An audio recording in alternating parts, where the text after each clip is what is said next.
જય શ્રી કૃષ્ણ। સ્વાગત છે તમારું આરબી ઠાકોર કુકિંગ ચેનલમાં। તો આજે આપણે બનાવીશું એકદમ ટેસ્ટી એવું શાક જે તમે ક્યારેય નહીં બનાવ્યું હોય। અહીંયા મેં એક કારેંગાને બાફી લીધું છે અને એના બીજ અલગ કરી લીધા છે। તમે જોઈ શકો છો આ રીતે બીજ કાઢી લેવાના ગાયણાથી। કારેંગાની છાલ ઉતારી અને મીઠું નાખી અને આપણે કુકરમાં બાફી અને આ રીતે એનો પલ્પ લઈ લીધો છે। કારેંગાનું શાક જેને ના ભાવતું હોય એને જો તમે આ રીતે બનાવીને ખવડાવશો તો બહુ જ ભાવશે।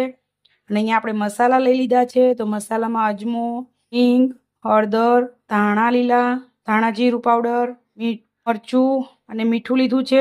આપણે આમાં નાખી દઈશું કે મીઠું ધ્યાનથી નાખવાનું, કેમ કે બાફવામાં પણ આપણે નાખ્યું હોય, પણ મેં ટેસ્ટ કર્યો તો મને ઓછું લાગે છે એટલા માટે મેં થોડું એવું મીઠું લીધું છે। આપણે આમાં નાખી દઈશું।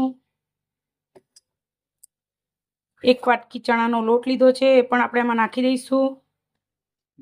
થોડો થોડો નાખી અને આપણે એનું સરસ બેટર બનાવી લેવાનું છે। જોઈ શકો છો આપણે એકદમ સ્મૂથ બેટર બનાવી લીધું છે। બિલકુલ ગાંઠા ના પડવા જોઈએ એ વાતનું ધ્યાન રાખવાનું છે।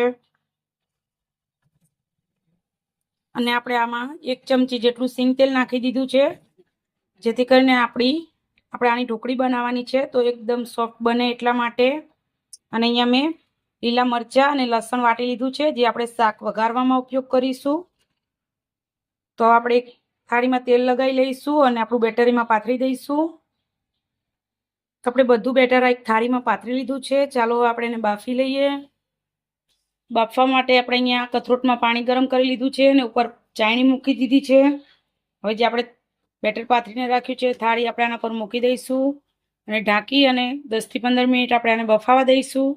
15 મિનિટ જેવું થઈ ગયું છે અને તમે જોઈ શકો છો આપણી ઢોકળી સરસ ચડી ગઈ છે। આ રીતે સાઈડમાંથી છૂટી પડી ગઈ છે તો આપણે ઉતારી લઈશું અને એકદમ સરસ ઠંડી કરી લઈશું। જ્યાં સુધી આપણી ઢોકળી ઠંડી થાય ત્યાં સુધી આપણે શાકનો વઘાર કરી લઈએ। તો એના માટે મેં અહીંયા લાલ મરચું, ધાણા જીરું, હળદર ને સરસ આ રીતે પાણીમાં પલાળી લીધી છે અને લસણ અને લીલા મરચાંને વાટીને લઈ લીધા છે। તો ચાલો આપણે શાકનો વઘાર કરી લઈએ। શાકનો વઘાર કરવા માટે અહીંયા આપણે કઢાઈમાં 1.5 પાવરું તેલ લઈ લીધું છે। તેલ ગરમ થાય એટલે આપણે એમાં રાઈ નાખીશું। તેલ સરસ ગરમ થઈ ગયું છે, આપણે રાઈ નાખીશું।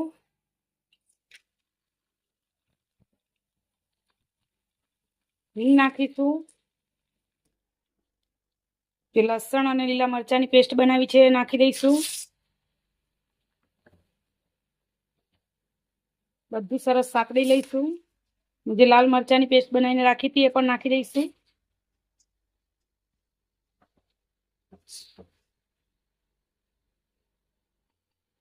સરસ તેલ છૂટું પડે ત્યાં સુધી આપણે આને ચડવા દઈશું। આપણું તેલ સરસ છૂટું પડી ગયું છે, તમે જોઈ શકો છો। તો આપણે એમાં થોડું એવું મીઠું નાખીશું, રસાના ભાગનું, કેમ કે ઢોકળીમાં પણ આપણે મીઠું નાખ્યું છે એટલે ધ્યાનથી નાખવાનું, નહીં તો ખારું થઈ જશે। આપણે એમાં અડધો ગ્લાસ જેટલું પાણી નાખીશું।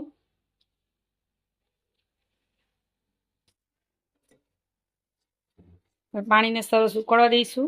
ઢોકળીમાં આ રીતે આડા અને ઊભા કાપા કરી લીધા છે, તમે જોઈ શકો છો। તમારે જો ડાયમંડ શેપ આપવો હોય તો પણ તમે આપી શકો છો। મેં અહીંયા નોર્મલ કટ કર્યું છે।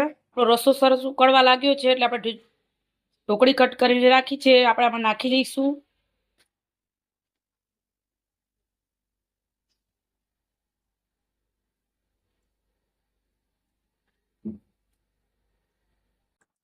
તમે જોઈ શકો છો આપણે બધી ઢોકળી અંદર નાખી દીધી છે। હવે આપણે ઢાંકી અને 5 મિનિટ સુધી ઉકળવા દઈશું, જેથી કરીને બધો ફ્લેવર ઢોકળીની અંદર આપણા વઘારનો આવી જાય।